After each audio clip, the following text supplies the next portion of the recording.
I needed a sip of coffee before we started. I should probably time that better. Anyway, here we go, folks. It is that time again. Welcome to Late Night Coffee Talk. I am Daniel Miller, president of the Texas Nationalist movement, and this is that time once a week where I take a break from working on independence to fire up that bad boy right there and this thing right here and all of this stuff over here so I can answer your questions, talk about what we need to talk about, and, have a little dialogue, find out what's on your mind. And I got to tell you, we got a heck of a mailbag this week. So this is going to be a fun one. Notice I got the big cup just in case. Anyway, look, a little housekeeping before we get started. If you want to submit a question, the best way to do that, you got multiple ways. If you're watching on YouTube, you can drop your question in the chat. Kara is about one, two, three walls, maybe four, depending on the angle, that direction. And she is looking through the chat to find your questions, and she's throwing them over here. So don't feel like the only thing you can put in the chat are questions, by the way. You can banter amongst yourselves. But go ahead and do that. And while you're there, be sure to like and subscribe and hit that notification bell. And as we announced last week, we just launched channel memberships on YouTube. So go in there. I mean, channel memberships like $2.99, right? But if you don't want to do that, just want to do a super chat, feel free to do so. But we've got some exclusive content over there for channel members. So be sure to check that out. And before I get hate mail from our Rumble viewers, I get it. It's coming. I promise. There's a certain threshold we have to hit to get access to those things, and we're diligently working to get there. So don't worry about that. Oh, and by the way, hello to our Rumble viewers. Additionally, if you're watching this on Facebook, yes, we are on Facebook this week. You can drop your question in the comments. Be sure to like and share while you're there and drop your question in the comments. Additionally, if you're watching on X, you can, do all the X things. Repost the feed, the live video. Additionally, you can drop your questions in the chat there as well. So, you got all kind of ways to do it. And of course, if you look at the bottom of your screen right now, literally there it is. Man, could have timed that better. Coffee Talk at thetnm.org, which apparently many of you availed yourselves of over the last week. So thank you for that. Got a full mailbag this week. Yikes.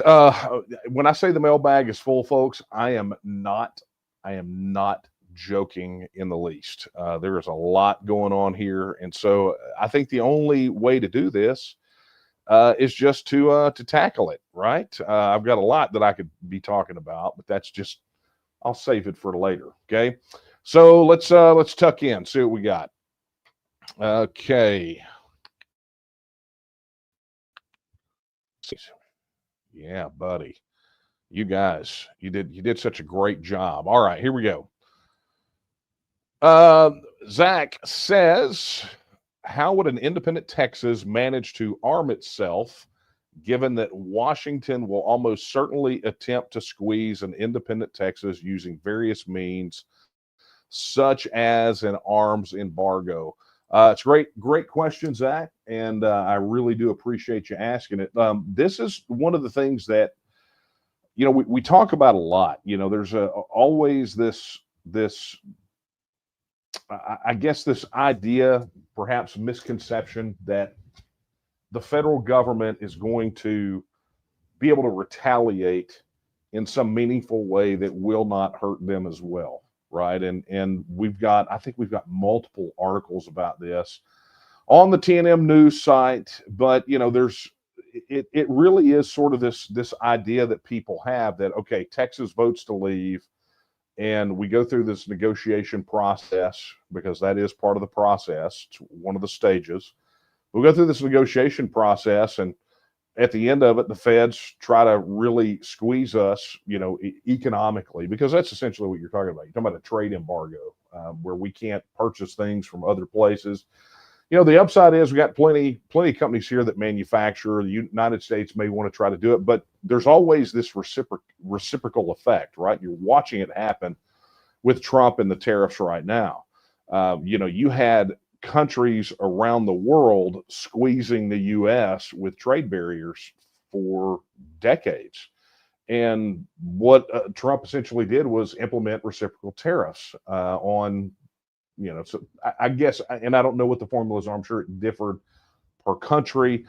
But the bottom line is they all came, they're all coming to the table with the exception of China. And no one, I think, expected China to come to the table. But all of that, um, I think, should really inform your question, because if the United States decided to do that, it wouldn't be just a total arms embargo. In fact, there are plenty of places around the world that Texas could buy military equipment, but we also have many, many companies that manufacture arms, military grade arms and equipment right here in Texas. So there is no scarcity for those sorts of things, and ultimately any reciprocation. If the United States federal government tried to squeeze Texas on our way out the door, there's lots of ways that Texas could essentially grind that right to a halt.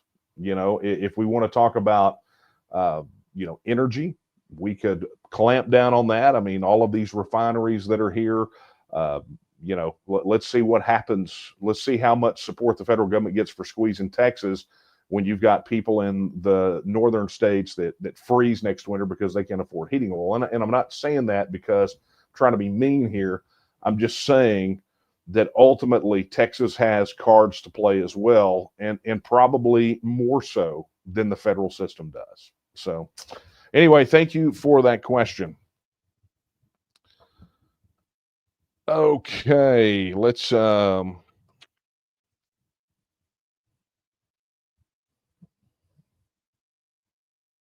okay, yeah, so let's tell you what, let's take one.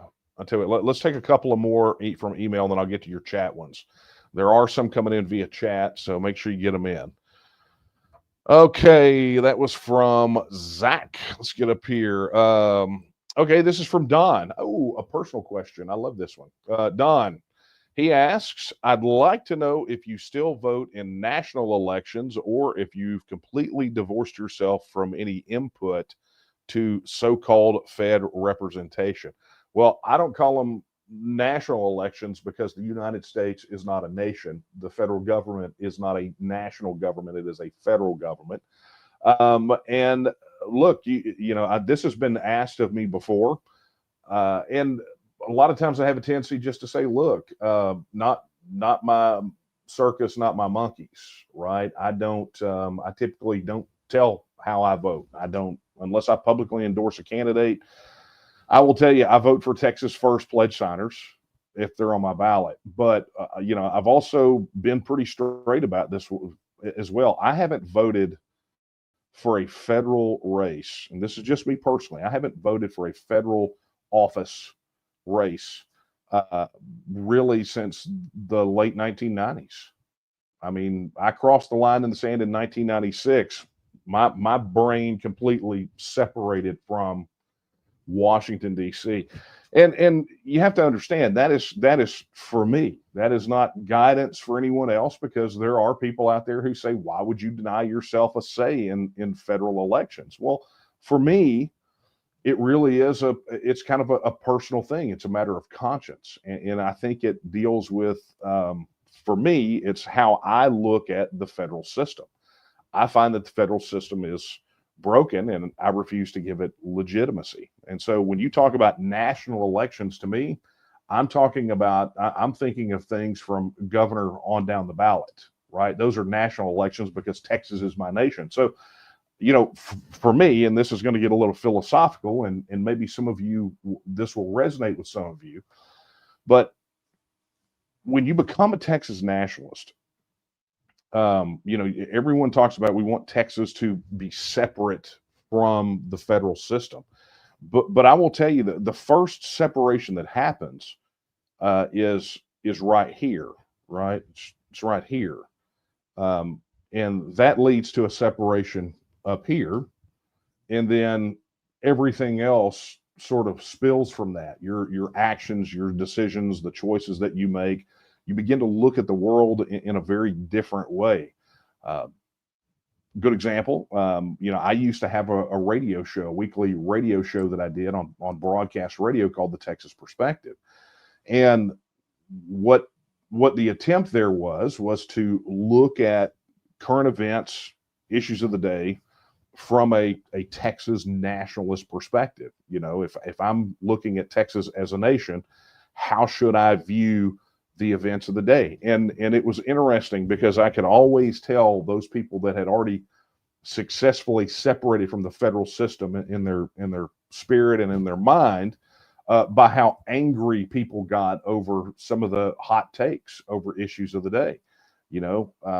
This is not, we say it all the time. This doesn't turn into like the legislation that John Boggiano testified on today in the State Affairs Committee about banning out-of-state campaign contributions.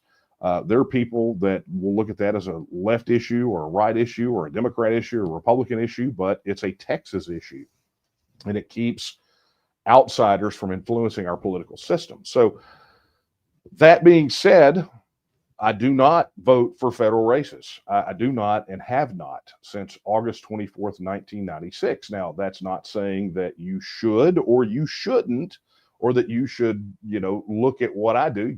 You may not, some people out there may not care for my take on it, but I'm hopefully explaining to you how that decision on my part is fueled by my firm belief in the nationhood of Texas. Now, would that change? Could there be a compelling case for it, strategically speaking, in the future? There might be. I struggle to see it, but I do it really based off of a commitment to the cause and to be consistent with what it is. Want my actions to be consistent with my words, right, and my worldview. So there you go. It's a good question, Don. Thank you. Excuse me. All right. This is from Robert. And this is a good one. He says, will Senator Paxton be better for Texas? I think he is your buddy. Get him to sign the pledge. Okay. Well, I appreciate how high of regard you have for me, but that is not the case. Attorney General Paxton and I are not buddies. I've met him a couple of times, but we're not close. But to your question, will Senator Paxton be better for Texas? And for those of you who do not know, today, Attorney General Ken Paxton announced that he is going to challenge John Cornyn for his U.S. Senate seat. So, this has not been much of a secret. It's been coming for a while. We've known because we've seen polls that are being conducted that put Paxton head to head with Cornyn. So this was like one of the worst kept secrets. When guys are getting ready to run for office or a different office, they all have a tell. And the tell differs. There's almost like a checklist you can look at. But again, no shocker. Okay. And what's interesting about it is in the most recent polling, Paxton is absolutely trouncing John Cornyn by like 30 points. 40 maybe. It's insanity how badly Paxton is crushing Cornyn. And as soon as he announced, Cornyn went and attacked him about, the stuff related to the impeachment. Typically, those are actions of somebody who's already behind. So I think there's little doubt. I don't know that anybody would take the bet that Paxton will win because it's just almost a foregone conclusion, especially when you got John Cornyn posting pictures of himself fake reading The Art of the Deal on Twitter. It's just weaker than I'm not going to say it because this is a family show. But anyway, it's weak. Okay. But will he be better for Texas? I think that he has shown sympathies this direction. I think a lot of his actions against the federal government show that he has no qualms about positioning Texas against the federal system. But it's invariably one of those things. Often when people go to that federal level, they get federalized and it becomes rah-rah federal system. I don't think Paxton is going to fold like that. I think we knew Paxton back when he was in the House, when they put him up against Joe Strauss for the speakership. He was one of the first people we ever endorsed for anything, was when he was running for speaker. So, we do have, I'm not going to call it a relationship, but we do have and have had an affinity for how he stands up for Texas.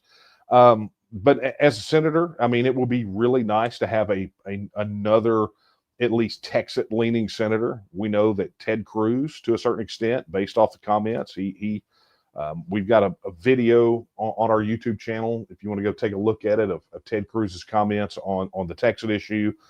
We quoted it and played it on one of the podcast episodes about who supports Texas. So it would be nice to have another one up there, so we actually had two senators that represented Texas, where Texas is on the independence issue right now. I think the more important question that we've got now is who is going to replace him as Attorney General. And that, my friends, is an extremely thorny issue. I am less concerned and paying much less attention to Paxton's senator race than I am who's jockeying for position for the Attorney General's race. And it is going to be a free-for-all. You don't get shakeups at the top levels of the Texas government very often. And so, I mean, it's going to be a mad scramble. Just like Glenn Hager left the comptroller's office to go be chancellor of Texas A&M, you immediately had Hal Fines and Christy Craddock jump in there, which Christy Craddock jumping in there is going to leave her railroad commissioner seat wide open. Now you've got Paxton going federal, which is going to leave AG open. And you got to wonder if there's going to be any additional shakeups moving forward. Are we going to see a whole bunch of people? We know Sid Miller's going to run for ag commissioner again. He's already announced, but keep your eyes focused on that Attorney General race. There are some really, really, really shady folks that would be absolutely horrible for us if they got to be AG. So keep an eye on that. All right. Hey, thank you for that question. Okay, let's take one from chat. This is from James. James says, "You know what? Why am I not over here? There it is. Oh, so much better. Now I can look straight on." James says, "Have y'all ever used a billboard company to get the word out about T&M? I appreciate all y'all do." We have indeed. We've done, a lot of those billboard companies are doing digital now, and so we have done some digital billboard advertising. We, famously many years ago, we dropped one of the really expensive billboards on I-10, right on the other side of Houston, and it made news. Probably because it says, "Yes, we can secede." And that has a tendency, at the time that we put it up, it had a tendency to rock a few people, right? But we do billboards. We have in the past. We do not now, frankly, because of the expense. And, this is one, you want to know one of the reasons that you get so many fundraising emails? It's because it's expensive to make Texas happen. So you want those sorts of things to do. We did them during the petition campaign, right? We've done them for certain campaign things, but typically not billboards that are running all the time. But James, I don't have to tell you about that, because look, you did a super chat for $49.99, and I am really appreciative of that. We are so thankful. And folks, it's guys like James that help keep this machine moving. We keep moving forward. We're able to stay functioning and advancing and doing all those things. And so, James, thank you very much for your super chat. All right, let's get back over here. I think we're at a 1-for-1 now. Okay, Clark asks, "Do you plan on running for office again?" No. Nope. I thank you for asking, but I think look, I've run for office 3 times in my life. 3. I ran for mayor of my hometown when I was 18 years old. I lost, but again, who wants an 18-year-old mayor, right? I wouldn't have, looking back, I would not have voted for me either. Although I was the first candidate to run for mayor of that town that went and canvassed with a platform. So there's something to be said about that. And there's a whole story about that. Maybe I'll tell that on a podcast episode. Second time, I was asked to run for state representative in 2012, right here in what is now Dade Phelan's district. And I was asked to run as part of a slate of candidates in an effort called Stampede 2012. It was the first time we had ever gathered up TNM people, and we coalitioned with others. And so we pushed a big slate. I was on the campaign trail at the same time James White was when they tried to draw him out of his district, because that was, we were kind of, our areas were adjacent. And so we did a lot of campaign events together. That's how I got to know James so well. Matter of fact, if you see the picture that floats around, somebody posted on X and thought they were going to get my goat, right? Like, oh, look at him. He's a Rick Perry fanboy, one of those kind of deals. There's a picture of me and Rick Perry and James, and it's because James invited me when Rick Perry endorsed him in Lumberton. There's a little restaurant, I think it was called Catfish Cabin at the time or something like that. Really good catfish place. But anyway, it was groundbreaking, because in redistricting, they had drawn James into the same district as another incumbent. They were basically trying to shove James out. They didn't like him. And I mean, he had been there for like 1 or 2 terms. I mean, it was like no time at all. So they were really trying to squeeze him out. And so it was big news, because Perry, who was the governor at the time, actually came out and endorsed James in the primary. And it was like, this was unheard of. Everybody talks now about how Abbott is picking and choosing people in the primaries. Well, Rick Perry broke through that wall, because it was, people lost their minds. I cannot believe the sitting governor's endorsing in primaries, but he did. So anyway, James invited me. And so if you see a picture floating around of me and James and Rick Perry, where I'm the tallest guy in the picture, then that's where it came from. So that was it. And then, of course, obviously the lieutenant governor run, where I was asked to run again. The letter was posted. A coalition of grassroots leaders and organizations got together, signed a letter, asked me to run, and I did, right? And so I think that's pretty much going to be it for me. I have, contrary to the way some people think, I have zero aspirations for higher office. My singular aspiration is to see Texas become a self-governing independent nation. That's it. That is the single thing, right? And if there's an election to help get that done, if there needs to be that, then I'm glad to continue to serve in that capacity. But I don't want it. And honestly, after twice doing this from being asked, I think I'm going to raise my bar a little bit higher as to whether I do it. But I have no plans. I don't want that. That's never been what I wanted. What I want is to see Texas free, self-governing, and independent, and to go on a vacation, because I've done this for a very long time. And I think there are people that are built to sort of make this sort of thing happen, and then people to shepherd it after. James, the aforementioned James White, used to put it, he says there's campaigning and then there's governing. And he says that those are two kind of separate things. And I begin to see what he means. The people that are often the most capable of making independence happen are not the most capable people to govern in the aftermath of independence. And you see that a lot. There are some notable exceptions, but you got to remember, even George Washington, after the American Revolution, George Washington was a general of the Continental Army. He wasn't one of those kind of politician type guys, which kind of made him perfect for it. Sam Houston went from general to first president of the Republic of Texas. But after that, you had Mirabeau Lamar, who was probably a little more suited to thinking about Texas as a nation. So, I think there's just people that are wired differently. So, no, Clark, I have no designs on running for office again. None. Okay, let's go back over here and look in chat. Okay, this is from Caleb. This is quite long. Caleb, Texian's will is clear about reasserting her nationhood. Let me continue reading and then I'll come back to that. However, the Texas government and the federal government refuse to honor/implement the Texian will.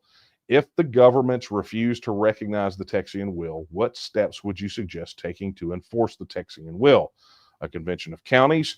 Okay, so here's my challenge. And thank you for the question, Ken, because it's interesting. This sort of discussion came up many years ago, and there was someone who was pushing. It's like this is not how it works. Okay, but let me just be very clear about this. You say that the Texians' will is clear about Texas reasserting her nationhood, and I would counter with the will of the people of Texas has yet to be measured or expressed.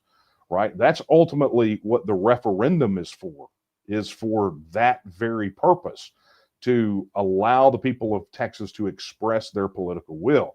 You know, we can look at these things through third-party polling or all those, but those are not legitimate expressions of the political will of the people of Texas. And it's been pretty well shown, you know, last 70, 80 years, well, really 100 years now, that the referendum is the proper expression of the will of a people on the fundamental issue of self-governance or independence. That's just the way that it is.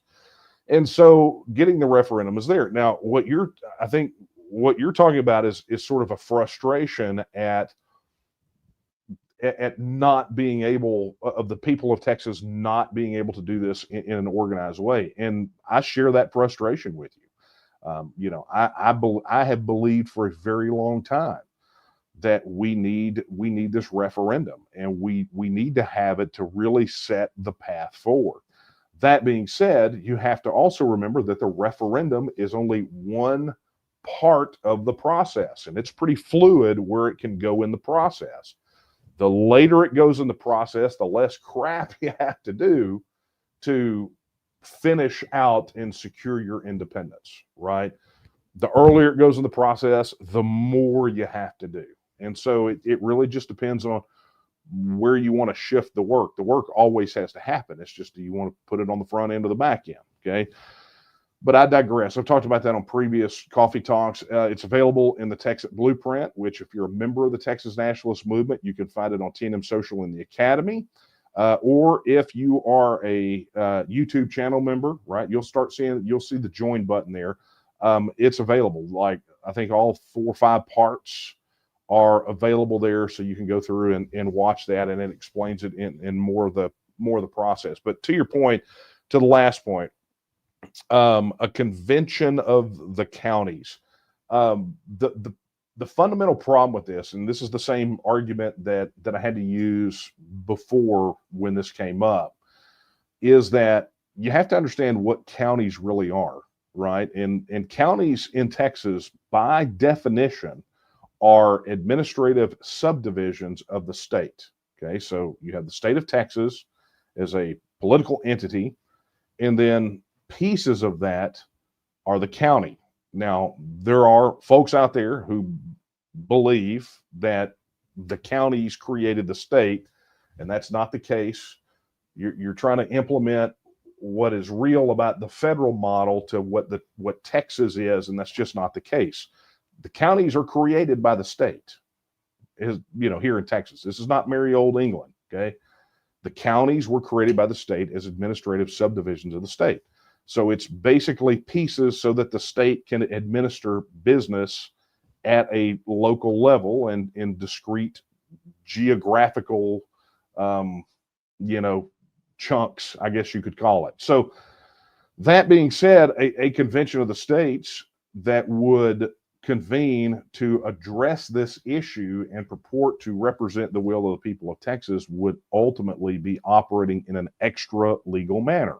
Now, some people will point to the secession convention, that was being called back in 1860 and then 1861, and understand that convention was considered illegal as well by the state of Texas. It was considered illegal because it was called by extra constitutional, extra legal processes. Okay. What legitimized the convention was when Sam Houston tried to basically sap the power from the convention and called a special session of the legislature. And the legislature did not behave in the way that Sam Houston believed that it would. It instead essentially said, yes, we totally endorse this convention. Here are the keys. As a matter of fact, we have this cool Capitol. Feel free to use the room. I mean, that's what happened. And so it was, in effect, the legislature, by a legal act, that endorsed the convention, that gave it the seal of approval, that legitimized that convention. And so it's a really interesting historical point. I sympathize with your frustration. There are no shortcuts on the way to independence. You can work harder and run faster, but there are no shortcuts. It's just the way that it is. But hey, thank you. That's a really great question, Caleb. Thank you for that. Okay, let's get back over here. Got to give some love to the email questions. Okay, M. Hollis says, what I want to know is how you plan to get the majority of the people who live in Texas to vote for independence. Well, the first thing you got to do is give them a vote. That's the first thing you got to do. I mean, how do you do it? You do it just like any other campaign, right? I can't go in there and vote for people, but we can do the things as an organization that are necessary to educate people, organize people, build that capacity to get out the vote. We can do the things to get the vote in the legislature, the things I just sort of talked to Caleb about, to get that vote, to create that mechanism for them to vote. Now, how do you get them to vote for, get a majority?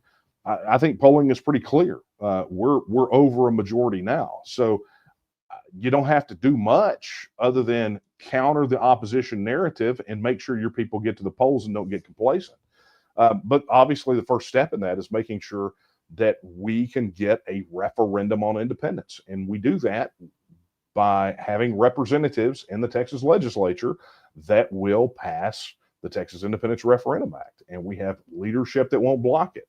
There are some things we have to do ahead of time. I would love to be able to wave a magic wand and be able to let everybody vote on it. That is not how it works. And anybody who says that they want a vote on independence, but will not view it in those terms, right, won't work to go make it happen. They continue to let crappy representatives be elected. Well, ultimately, they don't want to vote on independence because you got to do the things necessary to set the groundwork to be able to get that vote on independence and then to be able to win it. So anyway, it's a good question.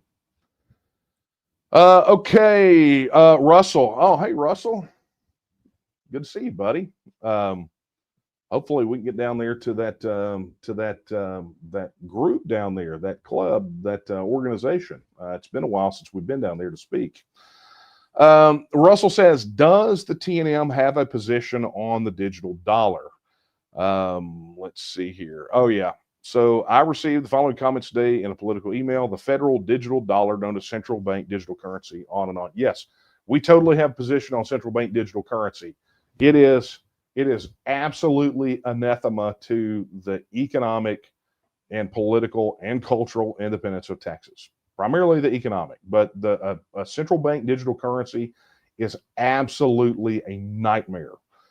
We have to see that it goes down in flames at all costs. And the thing that's I think going to be super important in relation to this is when I had last week, when I had Chris Bird on talking about the transactional gold bill. There are some other pieces of legislation, the right to use money, I think is what they're calling it, which is a constitutional amendment saying that you can use anything. As a Texan, you can trade in anything. You have a right to use whatever money you want to use. There are some things along those lines that we can do right here in Texas, but ultimately a central bank digital currency, if implemented, would be so detrimental to our personal independence and state sovereignty that one thing alone for a lot of people should be a trigger. If they were ever on the fence about the independence issue, the implementation of a central bank digital currency should push everybody over. I mean, it is one of those things that if it is implemented, I would totally be for the government of Texas issuing a unilateral declaration of independence. And that's kind of a big deal. I'm just saying. Anyway, Russell, thanks for that. I really do appreciate that, and hope to see you soon. It's been too long. Hey, we're past the midway point. A reminder, if you're just now joining us, be sure to drop your questions in the chat wherever you're watching this, whether it's YouTube or X or in the comments on Facebook. Additionally, you can still email your questions. It'll be down here at the bottom of the screen right there. Email your questions to coffeetalk@thnm.org. I still got a parcel to go through. So let's get back over here to tell you what, let's take this one from chat. Michael asks, what are those bills that we've been getting notified about? Can we get a layman's breakdown? Yeah, absolutely. So you probably have gotten notifications for a few. So let me see what I can do to give you some of them. So obviously, so let's talk about the one today. The one today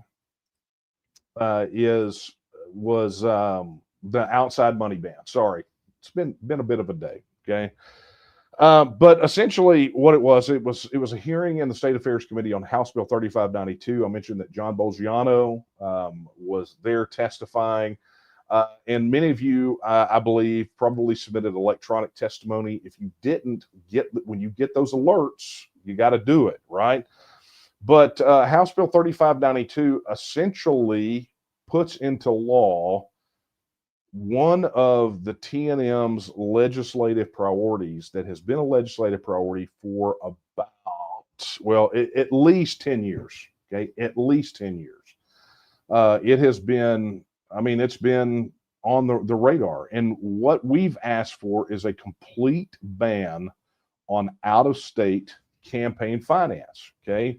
Now, when we first approached people in the legislature about this over a decade ago, no one would touch it with a 10-foot pole. I mean, they did not want any part of it. They said it would never pass, it could never happen. And what we have seen is from both sides, Republicans and Democrats, a greater awareness of the impact that it has that outside of, campaign contributions coming from outside of the state have on our elections here. And, I was talking to a Republican legislator when we found out that this bill was scheduled for a hearing, and, they were kind of not sure what to do with it because it was filed, the House version, by Dade Phelan. Okay. Shocker. I mean, who had Dade Phelan filing a TNM legislative priority bill on their bingo card? No one did, right? But I said, look, you just because he filed it, doesn't mean that it's a bad thing, right? Look at what the bill says. And I said, if you want to, but now it doesn't propose an outright ban, okay? But it is a severe restriction on that. But I want you to think back over the past several years, how many people, including Attorney General Ken Paxton and so many of these other people, have complained about the hundreds of thousands, if not millions of dollars that have poured into campaign coffers here in Texas from George Soros or Eric Holder, former Attorney General under Barack Obama, or any host of other organizations and individuals from outside of Texas. Think about how many people have complained about that. Well, here's what's funny. They're complaining about it from the Democrats too. Jeff Yass, not a Texan, big school choice proponent, donated $6 million to Greg Abbott, to his campaign. If you go back to the O'Rourke and Abbott race, the last governor's race, and you look, both candidates were holding fundraisers out in California. Obviously, Beto O'Rourke, his percentage that came from out of state was a lot higher than Greg Abbott, but I think Greg Abbott's was over right at or under a third of his campaign contributions came from outside of Texas, and O'Rourke was way higher than that. I've got the chart around here somewhere from a previous coffee talk where I talked about this very thing. So that's essentially what this bill does. And there's an article on the TNM News site that you can go look at. It'll give you all that. You've been getting these notifications about it. Typically, when we put those notifications out, we try to give you as best of a dive on that as possible. Not a deep dive, but enough so you understand that this is an important one to us.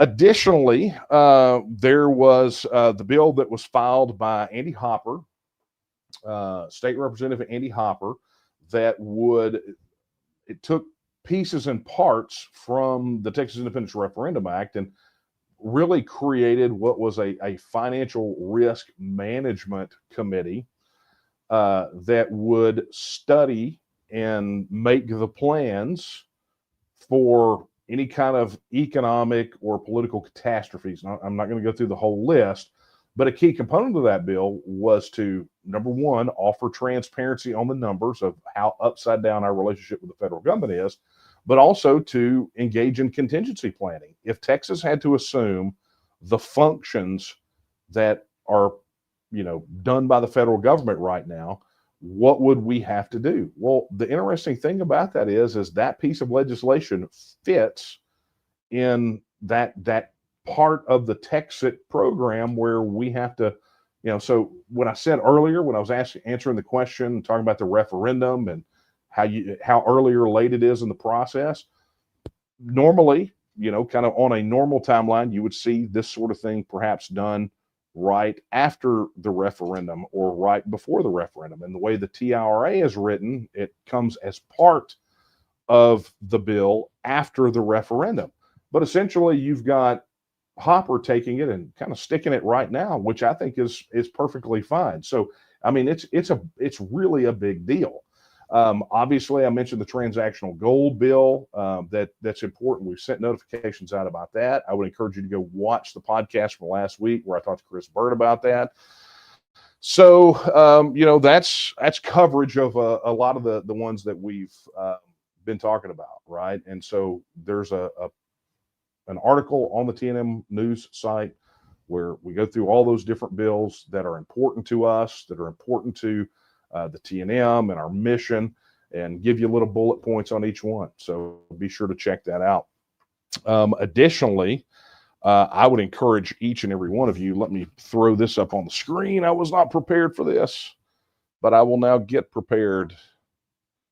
There we go, share this tab.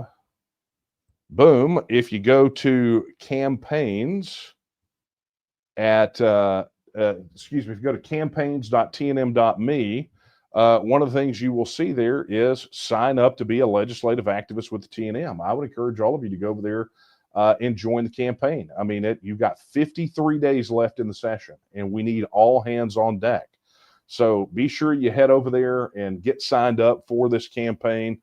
And what it is, it's just an opportunity for you to plug in, make sure you're getting the alerts, make sure you're getting on the calls. You may write letters, you can send emails, but it is a way for us to be able to stay plugged in with your efforts so that we can all align these efforts to help us make a legislative progress in this session. So anyway, Michael, thank you so much for that question. Okay.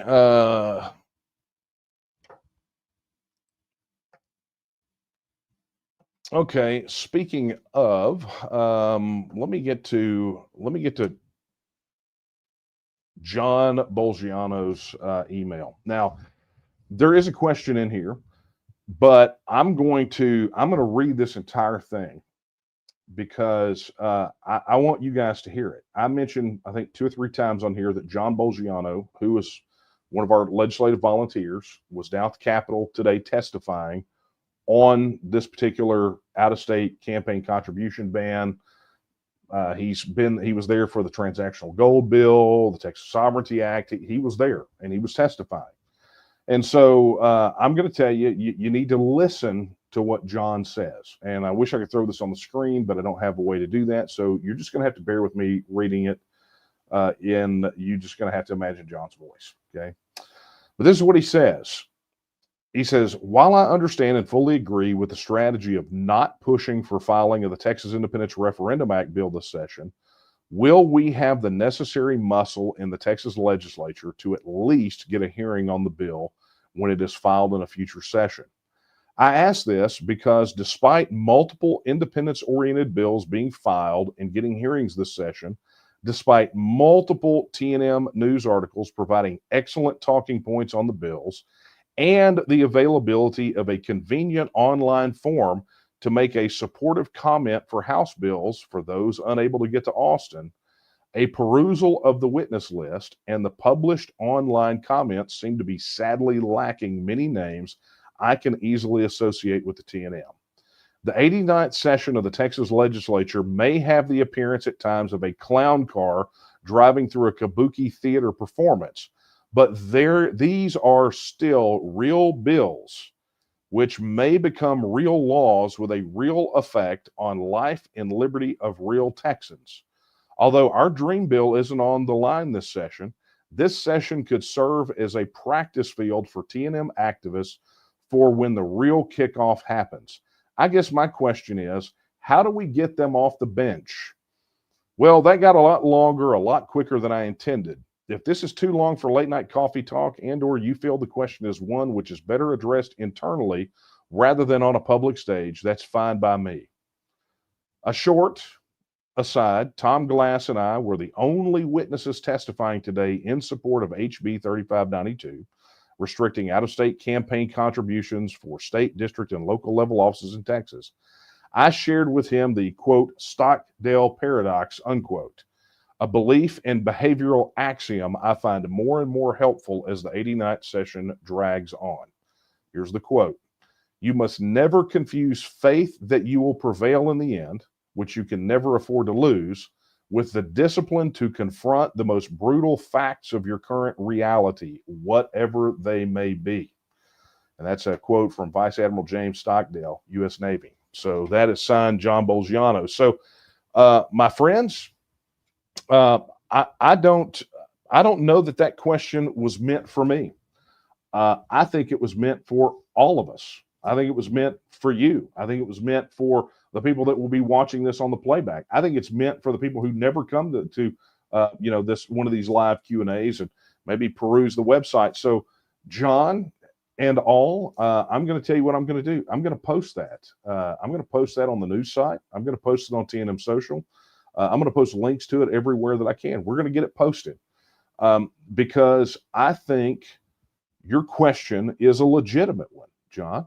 You know, when you look at the size and the scope of the organization and look at all of the people that we have touched and all of the opportunities that we have been able to, that only exist because this organization exists.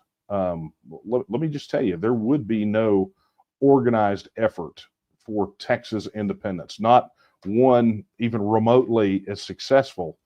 The Overton window would not have shifted in favor of independence in the way that it has, but for the efforts of this organization and its volunteers like John Bolgiano. And so, you know, when we are in this period of, you know, watching a presidential administration take a wrecking ball to the federal system, and we're seeing now, what are we at, 40 of those actions being blocked by federal courts. You've got voters getting fickle that are, you know, probably going to wind up flipping the U.S. Congress, the U.S. House in the next session. Then you're probably going to wind up with a president, you know, in 4 years that is absolutely hostile to this sort of thing. You know, the idea, the concept of states' rights, guys. You got a reprieve, but the reprieve is when you do the things necessary to advance. Right? This is like running. This is like if you're in a marathon, right? And you're running, and you've been running uphill, and now you got to this spot where you can run downhill. Well, you don't slow down. You don't kick back on your butt when you have an opportunity to go far and fast and with momentum in your favor. I mean, no one would do that. No, I mean, I say no one would do that. I'm sure someone would, but that's not what it's going to take to win Texas independence. And so, John, I'm with you. So I'm going to post this, and look, I know John's not asking how I get off the bench or how he gets off the bench. I think he's asking me to answer the question about how do we get all of our folks that have professed they want Texas independence off the bench. Well, you need to answer that question for John, because he's talking to all of us. And maybe you're out there busting your hump too. I believe. I mean, there's probably people in this chat right now that are watching this broadcast that are out there, humping it every day. They are sold out for the cause of Texas independence. They're like us. They roll out of the rack. They put their feet on the floor. They say their prayers for a good day, and then they get to work making Texas an independent nation. And that's whether you're jamming it in there full time, or you're self-employed and can maybe weave in a little bit more. Or maybe, you're employed full time, you're working 50 hours a week, but you're at least out there flying the colors and returning emails and answering the calls to action and talking to your friends, right? So we got that. But everybody else that, okay, well, I popped up, I profess that I want Texas to be independent, but hadn't hit a lick of a snake. That's what he's wanting. John's saying, look, I'm rolling solo to the Capitol.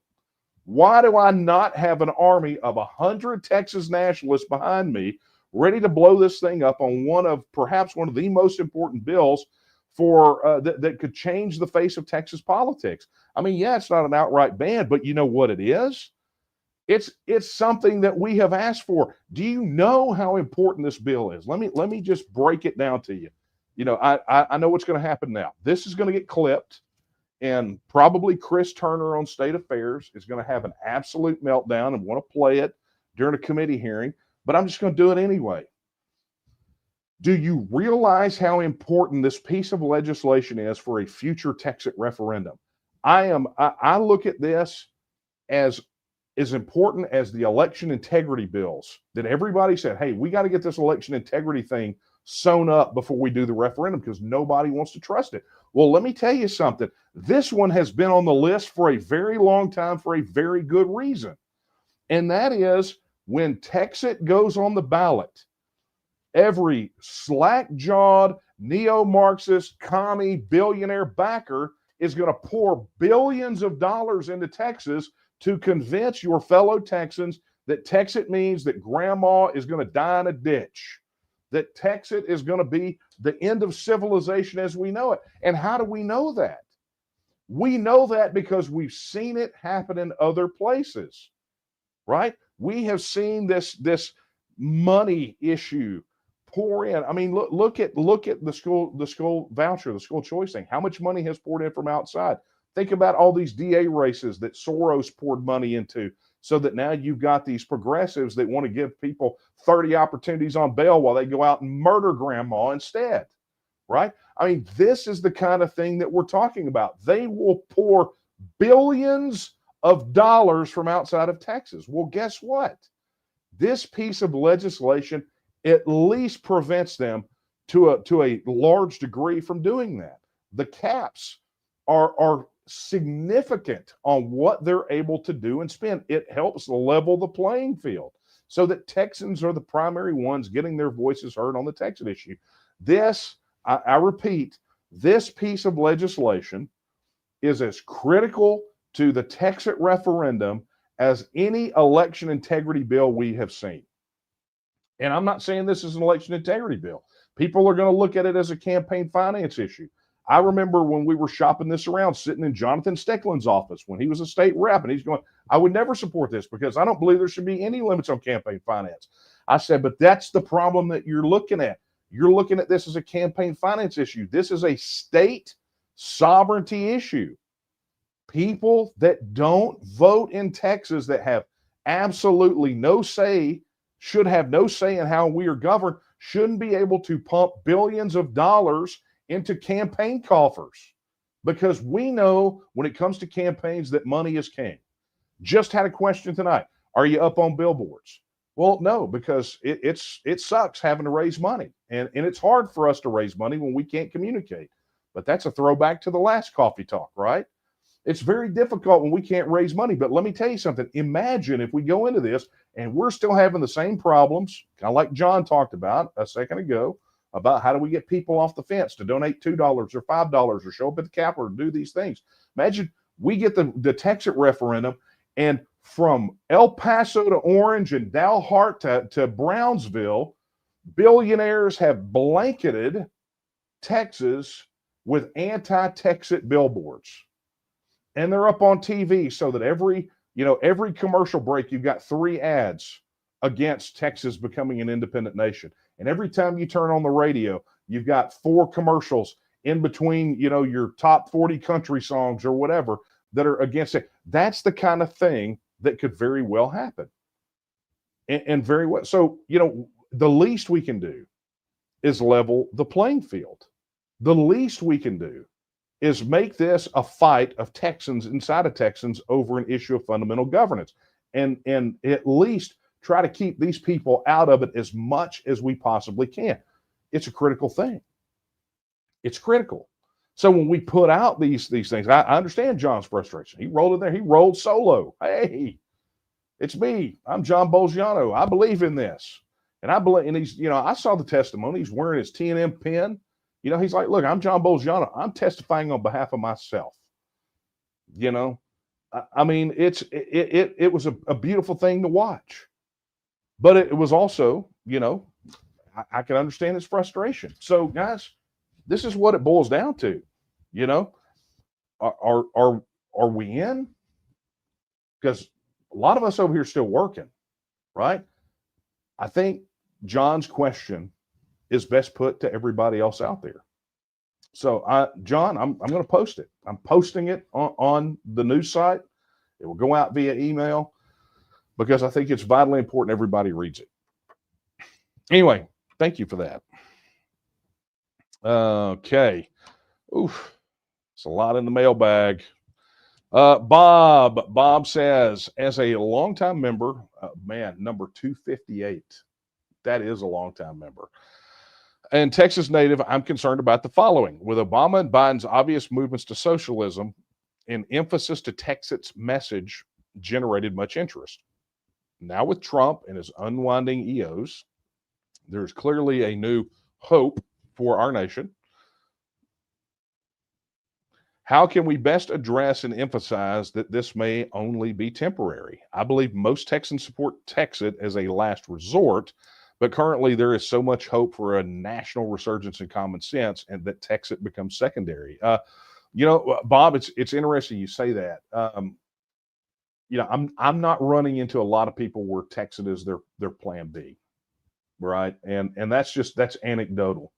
But that being said, I want to get down to the core of your question because I actually addressed this on a previous coffee talk. I think the way that you address this is you just point out how temporary these things really are, right? I mean, there has been a lot of hype about what Trump is doing, and some of it seems pretty effective, right? Seems pretty effective. There's been a lot of hype about what Doge has accomplished, but what has really been accomplished? I mentioned a moment ago, I don't know if you follow, there's an account on X called State Secession, but he's been tracking how many of Trump's executive orders have been slapped down by federal courts and federal judges. And you heard me, I think it's like 30 or 40 is where we're at now. So the only way to help people understand these things are temporary is to show them just how temporary they are. I can remember I think it was right before the inauguration, Representative Nancy Mace was on Timcast with Tim Pool, and she said that she estimated that we had about 10 months of a run because that's when things were going to start kind of bogging down. We're 12 weeks into Trump's term.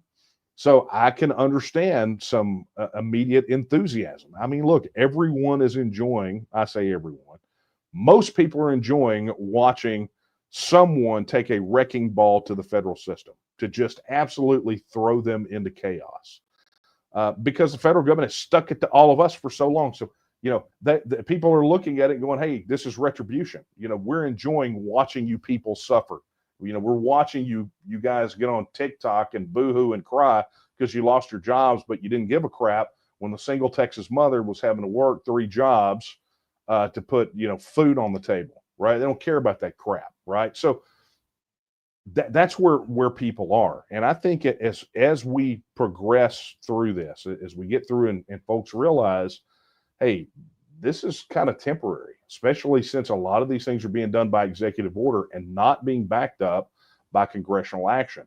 Anything that's done by an executive order can be undone by an executive order by a subsequent administration. So, how you communicate that with people, you just got to be honest with them. You don't want to destroy hope that they have, but is it wrong to destroy false hope? Right? Is it morally unjust to, it's kind of like talking people down off a ledge. I mean, it's not morally unjust to shatter a false hope and help them understand that if they want to solve this in the long term, there's only one way to do that. Texas is not a plan B. Independence is the plan A. There's going to be winding road and little bumps and fits and starts and uphill and downhill. It's going to be all that on that journey between point A and point B. But the bottom line is this should not be a plan B, because anyone who believes that the federal government is fixable is living in a delusion. The federal government cannot be fixed. It is unfixable. It is an unsustainable system in the long run. And whether it falls like a turd from a tall horse today or in 10 years, that is its trajectory. That's where it's going. And so you can make the preparations now. You can do the things necessary now to secure your independence, or you can try to scoop up piles of ashes when it all happens, scoop up piles of ashes and build a new nation out of that. I would suggest that we do it while we're the 8th, almost 7th largest economy in the world. That seems like a really good time to be a nation among nations, is when you're on top. All good folks know when to go out on top, right? That's what we need to do here in Texas. Anyway, Bob, thanks for that question. Oh man, I am over time. I told you, I brought the big cup. Mm-hmm. Hey, Big Z, thank you for your super chat, $5. This is, in your opinion, what foreign country should we first seek recognition from once the process of independence begins? The United States. I would suggest that would be our first one. It's just going to happen as a byproduct. I mean, you don't have a lot of say initially in who recognizes you right out of the gate, because one of the things that happens as a consequence of independence is that you want to seek official diplomatic interaction with and recognition with pretty much every country on the globe. And so whoever breaks first is probably it. Now, the interesting thing about it is, if you go back and listen to the Texas News podcast, about a year ago, the one about Greg Abbott, is Greg Abbott preparing Texas for independence? One of the things I cover is all of the various countries that he has gone to as of late to establish not trade treaties, but sort of mutual trade promotion agreements. I mean, it's pretty much everything short of a treaty. But that sort of international goodwill, and he got a lot of flack for it. But guys like us are looking at that and going, Abbott, but what that's signaling of Texas having these relationships with these other countries, it could mean something big. So, I don't really have an opinion on it. I mean, I really don't, other than the one I gave you, which is, we should first seek recognition from the United States. I think that would be a good one, because at that point they will be foreign, won't they? Okay, let's see if I can. Let's see if I can slam and jam a couple of more.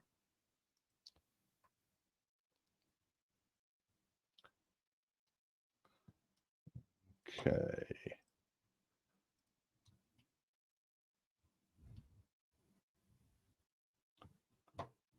Okay, guys, I'm sorry, but I may have missed a few, but I'll go through them and we'll get to them either next week or we'll get answers to them posted on the website. And that reminds me, um, because we're going to wrap this bad boy up. So I've got some announcements to make, and I think you're going to like it. So just a couple of heads up. So first and foremost, if you're just joining us, be sure we've launched this YouTube channel membership. Be sure to do that. That really helps us continue to pump out content. So if you haven't done that already, be sure to do that. Just look on our YouTube channel. You'll see the join button. It's there. The rest of it's self-explanatory. You get perks. It's all cool. Make it happen. Okay. But here's the other thing too. So we have really since the beginning of the year been talking about how we are in the long term revamping a lot of our communication strategy. You've seen Texas News come back.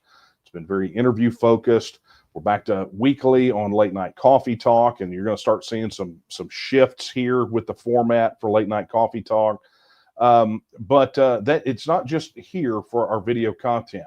No, many of you may remember years ago that we had a separate website for news called the Texian Partisan, and it was essentially the official news outlet for the TNM. And when we had a big shuffle for our web presence sometime back, all the news went even from the main site, Texian Partisan. We took it down. All the news was concentrated on TNM.me, and then it was moved to news.tnm.me. Well, I'm going to go ahead and tell you, you guys can be the first. Oh, by the way, hello. Thank you for your new membership. That's pretty awesome. I'm glad it shows up here. So thank you for joining up.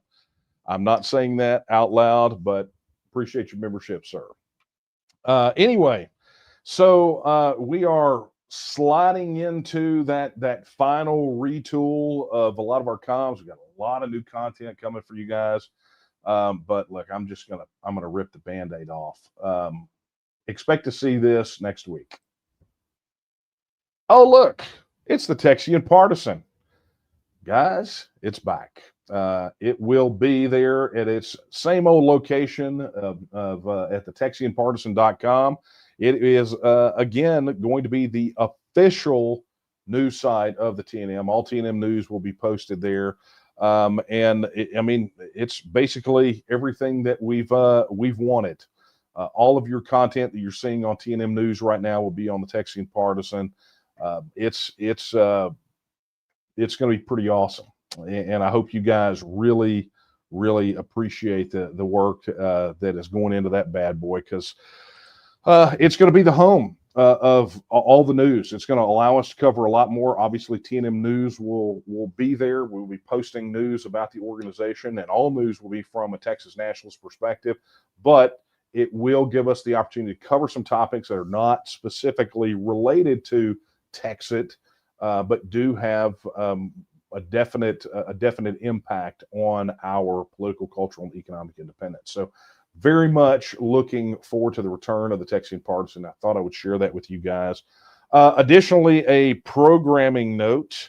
It is about Coffee Talk next Wednesday. There will not be a late night Coffee Talk next Wednesday.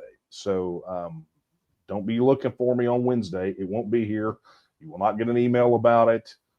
There will be no Coffee Talk next Wednesday, and then we will be back the following week, which, of course, that's the week of San Jacinto Day, right? So maybe we'll do a special live stream or something kind of in advance, but there's definitely, next week is completely out. And no, I'm not on vacation. Don't even think that is even in my wheelhouse, okay? Okay, friends. Well, I do believe that is going to be a wrap. I want to thank you guys so much for watching and remind you that, look, if you haven't already pledged your support, head over to tnm.me/vote. That's tnm.me/vote and register your support today. Additionally, based off our comments from last week and all of the problems we're having with, look, even Newsweek covered the fact that the test that we ran that showed that Google was stuffing our emails in the spam boxes, which, by the way, they haven't responded to us either. But I explained you need the TNM app. So head over to tnm.me/app and download that bad boy today. And there's always cool things, right? There's always cool things you can do to help support the cause. And one of those is heading over to the TNM store, right? Head over to store.tnm.me, get your TNM merchandise. And there's some great new items there. I don't know if you guys have seen it. We've got a whole Texas First collection now. And then, of course, we've got these stainless steel mugs, and the Gulf of Texas map shirt has been doing real well. But I'll tell you the other one that has been doing phenomenally as well. A lot of you guys are picking up these, which is our Texas Legends collection of T-shirts. There you've got Sam Houston on the front, and then on the back you've got a quote. And each of the Texas Legends has a quote from the person on the front of the shirt. And so far we've got Houston and Seguin, and I should know it right off the top of my head, and Travis. So be sure you check those bad boys out. There we go. Hey, I'm back. Technical difficulties. Anyway, all right. So that's at store.tnm.me. Be sure you'll check that out. And so with that, my friends, I will bid you adieu, right? I will tell you, I guess we should end this with the way that I end it every time, right? It's how we roll. Not my words, the words of Sam Houston, when he said that Texas will again lift its head and stand among the nations. I believe that time is now. And the question is, will you stand with her? Good night, everyone.